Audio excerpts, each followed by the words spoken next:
Hi, my name's Dan Harper. I'm a Senior Engineering Manager at Xero, and today I'm going to lead you through an example of a project with a whole bunch of teams who realized that they could leverage continuous delivery principles to reduce risk and have a great successful outcome for customers. So we're talking about a challenge that a bunch of teams had where they have a very high complexity project. They had very low knowledge of the systems that they need to change, and the systems themselves had very low knowledge all spread out across Xero of all the employees as well. There was a very low confidence about the success of this project because due to the complexity and due to the low knowledge, stakeholders did not have a great deal of confidence that we were going to be able to deliver successfully on time. And we had the biggest challenge of all, which was to release this whole group of changes with zero downtime. The Xero has about 2.5 million small business customers spread out all around the world, all in different time zones, which was a great challenge to be able to deliver a project of this scale and to be able to do it with zero downtime and no impact to customers. So we had this hypothesis to start with. We have a very highly complex project, a very highly complex piece of work. Could we break this project down into small chunks to reduce risk, to deliver it to production in small increments, to be able to measure feedback and get feedback quickly? Could we do this? What would it look like? And how would we roll? Well, where did we start? Well, first of all, we started with hiring some key champions. These people, these engineers, had done continuous delivery in previous projects to this one. So they had a lot of experience on what worked and what didn't. And there were some key openings within our team that we could hire those people in, and we could use those people to influence others around them, to teach them and to grow them, and to show them how continuous delivery worked and how it would reduce risk for the whole project. So they started to influence a smaller group of people around them, and then influencing a bigger team as time went on. Now, there were some challenges though. If you bring in new people who have a lot of different types of experiences, they are going to clash, if you like, with the people who are already there. You have people coming from two different worlds. You have people who have not had any experience with continuous delivery and people who do. How do you reconcile the two? How do you help them to work together? How do you help them resolve differences? How do you help them reconcile? So what we did to start with was to build a new culture within the team. And how do we do that? Well, we started with some core values and practices and principles in the team. Now, these are borrowed from ThoughtWorks. They're not designed by us, but the ones that we borrowed for the team. So we started with some core values, which are those four in the middle there. Clean code, fast feedback, simplicity, and repeatability. And then around the outside, we have a bunch of practices and principles for the team that would kind of be a contract within the team to say, this is how we will build software together. This is how we will behave. These are the kind of practices we will do regularly as a team. So we would split work into vertical slices. We would have a simple design. We would have collective code ownership, pair programming, refactoring, test-driven design, continuous integration, and automation of repetitive tasks. Now, I wanted to touch on a particular example which covers fast feedback and CI, just to give you a bit of a glimpse for what we did and how some of the systems worked. So here's an example. Not only did we want fast feedback for customers and fast feedback to learn knowledge about the system and how things worked, but we also valued fast feedback in terms of the developer tooling experience. Now, this is an example of how we did it. So we started with a principle that we should have the same tests, the same kind of checks and balances that we have in our CI environment. We should have that available 100% replicated on a developer's environment, developer's local environment. So what we did was we created whatever we created for CI in terms of integration tests and unit tests and how we scripted that. We made that script available as a pre-check-in for when developers would run before they push their code to master. So that meant that if they had the feedback relatively quickly, instead of waiting for CI to spin up agents and start a build, they could run it directly in their local environment. They could get confidence that they needed to then be able to ship and push their code to master. Now, one important element we had post the pre-check-in script, once the commit was made and the push was made, we had full 100% automated, so continuous deployment from the push all the way through to a deployment and verification in production. The other thing we did which helped us enable this was to use containerized environments. So we use scripting, of course, quite heavily, but we also had containerized environments all the way through to setting up dependent services and integration environments and integration level testing all across, and that would run on the local developer's local machine. The other part that we looked to do was to track metrics. Now, we thought this was important to track where we are now, where we want to be, and how we're tracking towards the target. We wanted to make, of course, changes in very small and fast increments. But the Accelerate book, which you may have heard of or read before, I recommend reading it if you haven't. But the Accelerate book talks about best practices across the industry in terms of DevOps practices. And they have 4 key metrics that they encourage teams to measure. We particularly focused on 2 of them. One was the deployment frequency, so how many deployments we would make per day. We hit a target in one team of 20 deployments a day, which is great. We're averaged around that number. And we had a delivery lead time of 12 minutes. Now, the way that we define our delivery lead time, I've noticed across teams that delivery lead time can sometimes be interpreted differently. So I'll classify or clarify how we actually measured it. So what we did was measure it from a developer commit into master to a production release. And that we got that down to 12 minutes, which is great. I want to just mention a little bit about cycle time. So when I talk to engineers or groups of engineers, sometimes if we discuss the concept of cycle time, it's kind of regarded as the bottom level, the bottom of the rung of metrics to track, and questioning how much value there is. There can be dependencies that are outside your control, which can affect cycle time if you're dependent on another team to get some work finished. And maybe it's not a measure of a high-performing team. I do agree with that concept and that sentiment. But there is some important things that can come about from measuring cycle time and having targets to reduce cycle time. In this particular team that I was working with, they had a cycle time of around 4 days. Actually, when I first started the conversation with them, they weren't even measuring cycle time at all. But I encouraged them to start to measure it. So they came up with the number of 4 days. Okay, that was their average. I gave them a challenge to say, what would it mean if you brought cycle time down to 1 day? Okay, which is quite an aggressive target. For me personally, as if I'm an engineer in a team, I would love to have 1 day as a target cycle time. I think if you're an engineer in a team and you're able to ship code at the end of the day straight to production, you feel good about the work you're doing. You feel good about the achievements you've made. So it ends your day with actual software in production, which is a great outcome.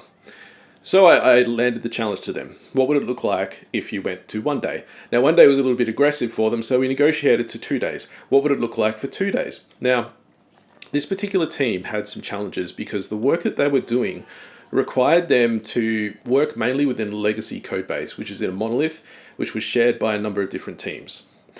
Now that meant that your releases, because of the age of the code and the kind of practices that were done around the code in the early stages or during the life of the monolith, there wasn't a great setup or culture of automation, of testing, so a lot of it was manual.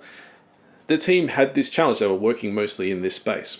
Now, one element of working in these kind of areas is that you need to kind of schedule releases and coordinate with a whole bunch of other teams because multiple teams are making changes to this at once.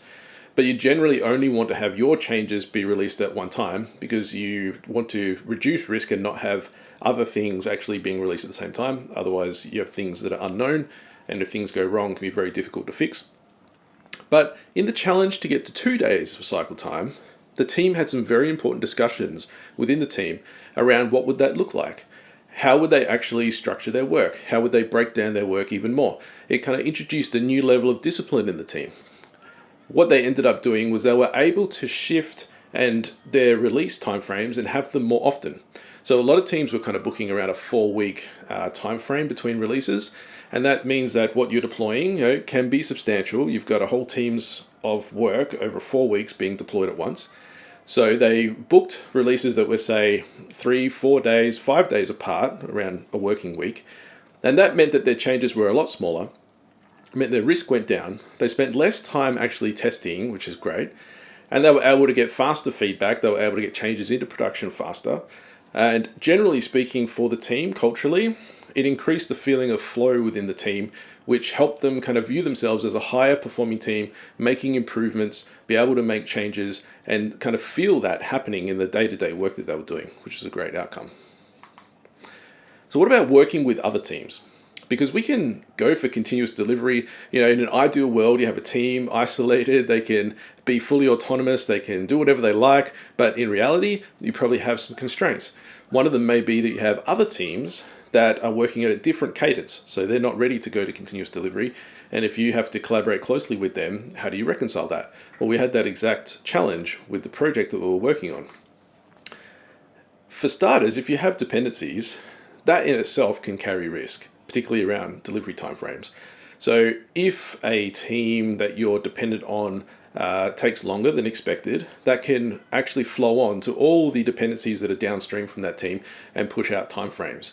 And things kind of taking a little bit longer is quite common across software delivery, as we know. So that can be a big issue. The other challenge we have is a high risk release kind of situation. So if you have multiple teams kind of heading into a target all at once, or if you have releases or a bit of a big bang approach for when you're actually launching into production, if you have multiple teams making deployments at the same time or changing more than one thing in production at the same time, all those things add to higher risk. Could we have a situation where teams run in parallel? They all kind of create their own targets, their own delivery targets, which are communicated to everyone else, but they're able to run their own game. You can get rid of dependencies altogether, which would be wonderful. Well, we couldn't do it 100% in the ideal sense, but we were able to do it somewhat successfully using contracts. So we were able to, early up front in the project's lifecycle, we were able to start developing contracts to be sent out to other dependent teams to give them notice, and we also included some documentation to say this is how the system will behave. This is how the contract will look. This is the kind of data you can expect. We tried to give teams enough confidence that they could start building with the confidence that there weren't going to be major changes coming down the line. They could start their build and they could start to do things autonomously in parallel with other teams and not so much be fully dependent upon our work going from start to finish before they could start. Now, developing these contracts ended up being more difficult than we thought. We had representatives from teams all across Xero. The project we were doing crossed a number of domains, and we were all in rooms together kind of thrashing out what the contract should look like. Now, when you're talking about multiple domains, you're talking about teams, you're talking about history across Xero, who works on what, who owns what was a particular thing that we had to decide upon. If we're going to define these domains and define them well and how they interact with each other, how does the ownership model go in, what belongs in what domain, all these were big challenges. One of the biggest challenges we had, I've got a question there of what is a feature. That is one example to show that phrases and terms or what you call something can mean different things across domains. It can mean different things, it can have different contexts, teams can interpret things differently. If you call things in what you understand a feature to be, but another team understands it to be something else, that can be really difficult to reconcile. We had some of those challenges, and we invested a lot of time to be able to work through these kind of issues, to try and communicate through them, to try and come to an understanding of how the systems would interact. We also had some challenges around things like changing behavior for the better future of Xero. One of those examples was moving from synchronous API calls into asynchronous behavior. When you do those kinds of changes, they have big flow-on effects on both sides of the contract. Systems or teams that build the systems have an inherent kind of assumptions of how systems are going to behave, how they're going to interact with them, what they can expect to get back in what kind of time frame. When you're shifting to an asynchronous model, those things kind of can move around quite a lot. So that required some extra level of communication to be able to explain things to teams, how things were going to change, what they could expect from systems as this got deployed into production. I want to talk to you about feature flags. Now, feature flags is commonly used across continuous delivery processes, but we used it to the next level, I think, so I wanted to cover exactly kind of what that looked like to give you an idea of the depth that we went to.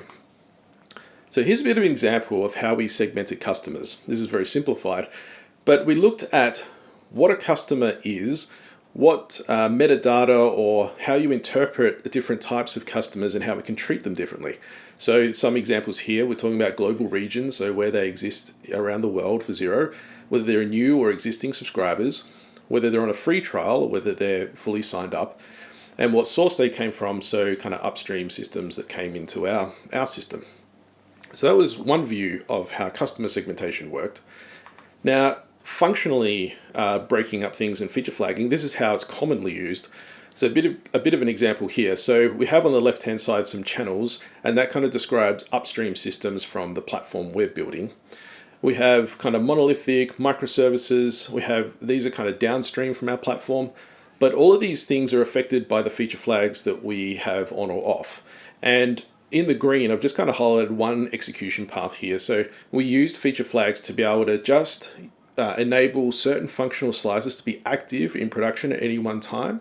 And that meant that we could limit the amount of code paths that were actually being executed in production, which reduced our risk. And we could do this on the fly. So as soon as a transaction from a customer hit the system at the upstream level, everything downstream would follow all the feature flags according to what we had set. And we had kind of teams monitoring it and making sure that things were working as expected. So one thing that we did do was very early on in the project, we kind of came up with this idea to have things running in parallel, code execution running in parallel. We had the legacy system and the new platform running in parallel. And we designed it intentionally so that we could run them in parallel in production without kind of having any adverse impact. That meant that we could compare apples to apples in production and compare the data output of both code paths just to be able to confirm that we hadn't missed any edge cases, because our knowledge of the systems and the edge cases were quite low. We wanted to just make sure that things worked as expected. Sometimes when we received new types of metadata on customers, our code would need to respond in different ways. So we want to verify and make sure that our code was doing what it was supposed to do. Now, one thing that we did do with this was we actually were able to flick it on and off quite quickly.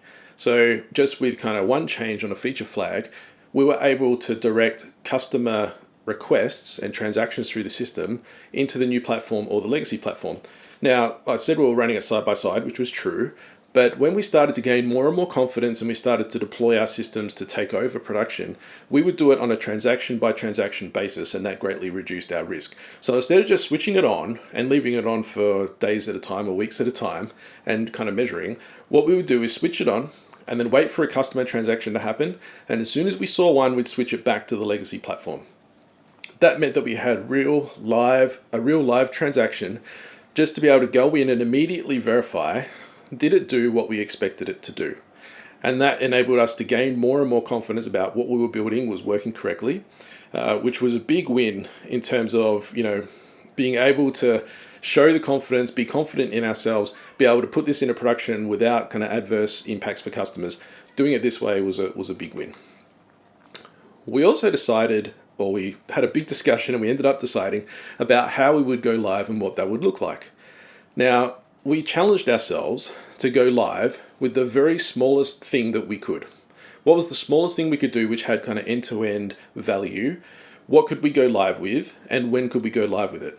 And we aimed to get it live as soon as possible. Now, that brought a bit of a discussion about amongst the team, which is, what does that look like in terms of production support? What does it look like in terms of being on call, or kind of monitoring production, or anything just around that nature, or even customer support issues that would come through and disrupt the team if things went wrong? Now, that was a valid concern. What we decided to do was to go forward and do it anyway. And part of the reason was just due to the amount of unknowns we had, due to the amount of risk we were carrying, due to the amount of confidence we started with, we really needed to have a win on the board. We needed to have something live in production that was working, that was actually working for customers, to solve some of those issues around unknowns and confidence and that kind of thing. That ended up being a great success. The big impact of the team didn't really happen. We did have some issues that we had to attend to and we had to jump on.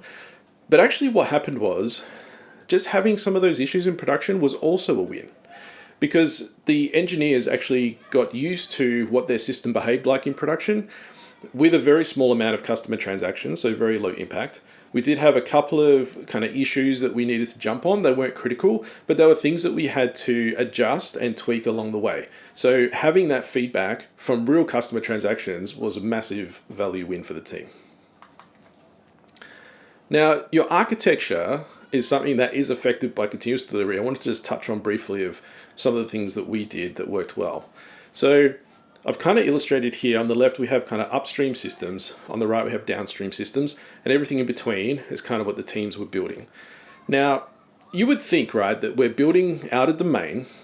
Everything starts with the domain API.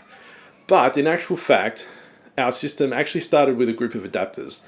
Now, the reason why is because it enabled us to decouple ourselves from legacy systems, first of all, and it began to enable us, wherever there were kind of upstream systems that maybe were lagging in change or maybe couldn't fulfill some of the contract expectations that we had, so things like asynchronous behavior, things of that nature, where we couldn't get change in time, or we had kind of mismatches in domains, we were able to use an adapter layer, and we had roughly one for each upstream system, to be able to translate into the domain API if needed. If we were able to document and influence and line up priorities with other upstream systems and teams that were building it, then they could come straight to the domain API, and that was all fine, a big win.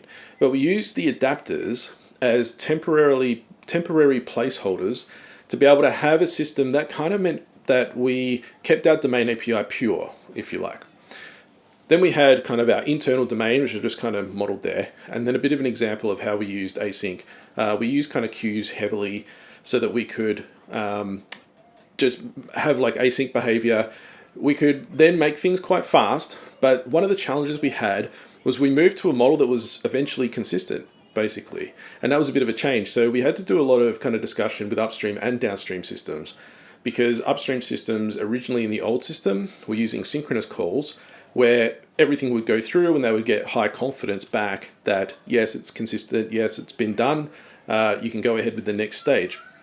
When we moved to async, that kind of created some issues. We had to actually collaborate across upstream and downstream, because we were kind of looking at like feeding off to downstream, getting a response back, and then being able to send that back to an upstream to say it had been done. So that was a real challenge. But one of the advantages of building our architecture in this way was mostly about using the different components gave us a lot of flexibility.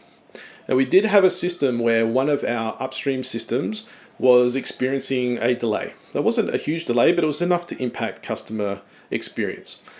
Now, what ended up happening was it was just a combination of two different things within our domain and the architecture we'd built that weren't quite interacting together properly. So we were actually able to swap out one of those components with something else, and the impact was quite low. We did it within a sprint and everything was good. One of the main challenges really was for the team to figure out, like, how do we measure this for the future? How do we make sure that other upstream systems get the speed that they need, that we have confidence in the service level that we're delivering? So that actually took more discussion than fixing the architecture.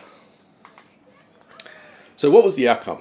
Well, overall, it was a great success. Now, I wanted to talk a little bit about some of the reflections, just thinking back about this project. What went well, what didn't go well, maybe what we would change next time. First of all, decoupled architecture was a huge win. We actually spent a lot of time going through the architecture, a lot of talking about edge cases, what's going to work, what's not going to work. Dealing with a highly complex system kind of required us to put a lot of work up front into architecture, but the work that we did had a huge payoff and really enabled the system to scale quite easily once it was fully delivered, which is great. Feature flagging and the depth that we went to was also amazing. Really enabled us to fine-grained, that's such a fine-grained level, to switch things on and off and be able to measure was a huge win. It enabled us to really take very, very small steps in production, but every time we did it, we kind of increased our confidence. We could bring out a new segmentation of customer into production and then verify that it was good and be able to communicate that out and go, we're at the next stage. We're able to do not only this region, but now this region. That was a big win for the team. And going live to production early and often was also a huge win. I don't think we could have really easily anticipated what the production support level would have been. So, it could have been a loss. It ended up being a huge win. Our assumptions and our thinking about what kind of impact that would be for the team and whether they would be distracted or whether their time would be spent in production support issues, that ended up not happening. And so we gained a lot of the benefits without much of the projected costs of things that could have gone wrong, which was great. So how would we improve for next time?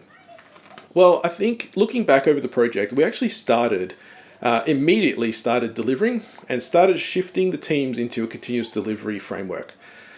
I think looking back at that, maybe it would have been better to negotiate with stakeholders and executives and people around the team to say, hey, maybe we should take a couple of months just to embed these new kind of practices in the team, to kind of teach engineers, to show them how it works, to realize some of the benefits before we went on to actually deliver. I think trying to deliver and make the change at the same time added an element of stress for the team. It would have been great to be able to teach the why more.